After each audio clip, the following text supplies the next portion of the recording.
हैदराबाद में भाजपा राष्ट्रीय कार्यकारिणी की बैठक। प्रधानमंत्री नरेंद्र मोदी भी हैदराबाद पहुंच गए हैं। राष्ट्रीय कार्यकारिणी की बैठक में शिरकत करने के लिए पहुंच चुके हैं। गृह मंत्री अमित शाह भी इस बैठक में मौजूद हैं। पार्टी के अध्यक्ष जेपी नड्डा के संबोधन से आगाज इसका होगा। प्रधानमंत्री नरेंद्र मोदी के संबोधन से इस कार्यकारिणी की बैठक का समापन होगा। भविष्य में क्या होगी पार्टी की रणनीति, इस पर मंथन होगा। और चलिए फिलहाल क्या इसकी रणनीति रहेगी, क्या फिलहाल कार्यक्रम की रूपरेखा है, क्या वहां पर जारी, इसको लेकर के हमारे सहयोगी दिल्ली न्यूज एडिटर आदित्य नागर इस वक्त हमारे साथ में लाइव जुड़ चुके हैं। आदित्य, देखिए एक बड़ा आयोजन 18 साल के बाद, और जिस तरह से भारतीय जनता पार्टी के लिए कहा जाता है कि भारतीय जनता पार्टी 365 दिन और 24 घंटे चुनावी मोड में रहती है। तेलंगाना में अगले साल चुनाव है और एक तरीके से विधिवत आगाज हो गया है, क्या कहेंगे इसको लेकर?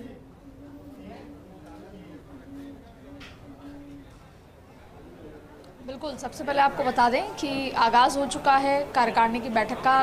प्रधानमंत्री यहां पर पहुंच चुके हैं जी। सभी भाजपा शासित राज्यों के मुख्यमंत्री यहां पर हैं। कार्यकारिणी के तमाम सदस्य हैं, उसमें राजस्थान से भी कम से कम 7 से 8 तमाम नेता यहां पर पहुंचे हैं। आपको बता देंगे कुछ देर पहले जब सुबह 10 बजे कार्यकारिणी की बैठक से पहले संगठन मंत्रियों की बैठक हुई थी, उसके बाद मीडिया को ब्रीफिंग दी गई थी वसुंधरा राजे द्वारा। और वसुंधरा राजे ने बताया था कि संगठन के सशक्तिकरण, पन्ना प्रमुख और संगठन को देश भर में सशक्त करने के लिए क्या कुछ तैयारियां हैं। उन्होंने ये भी बताया कि आज जब भी कार्यकारिणी की बैठक है और जो कल होगी, दोनों दिनों में 2 रेजोल्यूशन पास किए जाएंगे और उस रेजोल्यूशन में राजनीतिक रेजोल्यूशन भी पास होगा। और राजनीतिक रेजोल्यूशन में देश भर में जो स्थिति आज, चाहे अमरावती की बात करें, उदयपुर की बात करें, देश भर में जो माहौल है उसको लेकर जाहिर तौर पर चर्चा की जाएगी। लेकिन अगर हम ये बात करें कि हैदराबाद ही क्यों, तो देखिए नॉर्थ की पार्टी कही जाती थी। अमित शाह का टारगेट हमेशा से साउथ की तरफ था।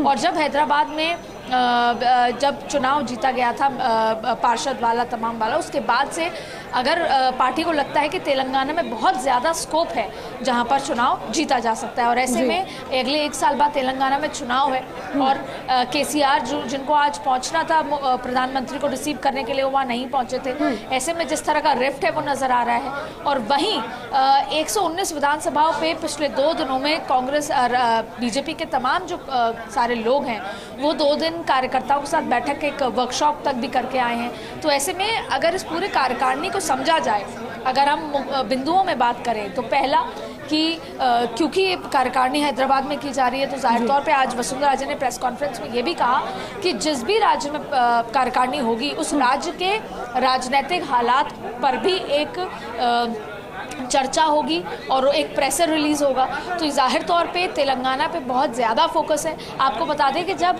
प्रधानमंत्री मोदी के 8 साल पूरे हुए थे, उस समय भी उन्होंने हैदराबाद में, तेलंगाना में अलग जगह वो कार्यक्रम किए थे कि 8 साल की क्या उपलब्धियां रही हैं। तो ऐसे में हैदराबाद का वो इम्पोर्टेंस, और इसके अलावा 2024 में किस तरीके से अब संगठन को एक बार फिर से, क्योंकि जैसा आपने कहा ये बात सही है कि बीजेपी हमेशा ही चुनावी मोड में नजर आती है, तो ऐसे में हर बार वो अपने संगठन की मजबूती या कहीं कुछ नए कार्यक्रम लाने को लेकर, या आगे कैसे, जैसे अगर लाभार्थियों की बात करें तो 30 करोड़ लाभार्थियों तक किस तरीके से पहुंचेंगे और उन तक जाके अलग अलग नेता ये बात करेंगे कि आप तक लाभ पहुंचा है, क्या कोई कठिनाई आई है वो पहुंचने में, उसको कैसे सुधार किया जा सकता है।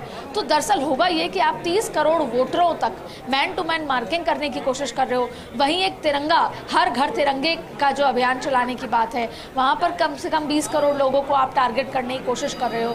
तो इन शॉर्ट 2024 से पहले जितने भी चुनाव होने वाले हैं, अगर हम गुजरात और हिमाचल की बात के बाद हम राजस्थान, मध्य प्रदेश, छत्तीसगढ़ के साथ अलग राज्यों की बात करें, तो 2024 की तैयारी जरूर है, ये आगाज कह सकते हैं। लेकिन उससे पहले राज्यों की तैयारी, जैसे 1 साल बाद तेलंगाना में चुनाव है, उसके अलावा एक बार फिर संगठन की मजबूती। और देखिए दरअसल होता क्या है कि जब इस तरह की, एक तो बहुत लंबे समय बाद कार्यकारिणी की बैठक हो रही है, दूसरा है प्रधानमंत्री मोदी का भाषण जब सुनेंगे, जो जितने भी सदस्य कार्यकारिणी में आए हैं वो एक फ्रेश वाव के साथ, फ्रेश एक एनर्जी के साथ वापस लौटेंगे और अपने कार्यकर्ताओं को जाके मोटिवेट करेंगे। तो ये पूरी चेन मैकेनिज्म है कि आप अपने अपने राज्यों में जाकर किस तरह से काम करेंगे। लेकिन राजस्थान का बेहद महत्वपूर्ण जो यहाँ पर अहम जो भूमिका उस तरीके से है, पहला, हैदराबाद में जो राजस्थान से जो माइग्रेटेड लोग हैं वो बहुत ज़्यादा है पूरे तेलंगाना में।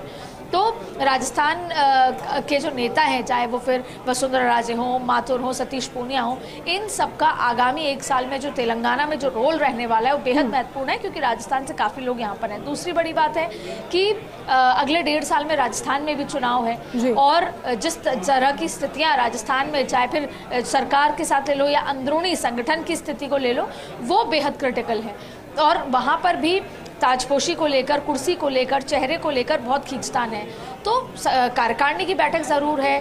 कार्यकर्ताओं को, जो संगठन में आए लोगों को और जितने भी देश भर से वरिष्ठ से लेकर कार्यकारिणी के सभी सदस्यों को एक बार फिर से वो लक्ष्य का याद दिलाया जाएगा, उस लक्ष्य के बारे में बताया जाएगा कि हम कहाँ पर, चाहे वो न्यू इंडिया विजन की बात करें, उन तमाम योजनाओं की प्रधानमंत्री बात करेंगे जिससे जनता तक लाभार्थी बन रहे हैं, जनता को लाभ मिल रहा है और उससे कैसे देश में पार्टी बड़ी होती जा रही है, देश को विकास, तो तमाम वो सारी बात की जाएगी, जिससे जब वो अब अपने अपने राज्यों में लौट कर जाएं तो वो अपने कार्यकर्ताओं से क्या कुछ कह सकते हैं। तो ये फिलहाल ये बैठक है जो यहाँ शुरू हो चुकी है और हर कुछ देर में जो ये सत्र चल रहा है उसके बाद एक प्रेस वार्ता होती है। सीनियर नेता ये बताता है कि अंदर क्या कुछ बातचीत हुई है, लेकिन जेपी नड्डा के भाषण के साथ ये पूरी जो बैठक है ये शुरू होगी। इस बीच प्रस्ताव रखे जाएंगे, इस बीच में बहुत सारे अलग अलग सत्र किए जाएंगे और उसके बाद कल दोपहर 3 बजे ये माना जा रहा है कि प्रधानमंत्री के भाषण के साथ ये कार्यकारिणी खत्म होगी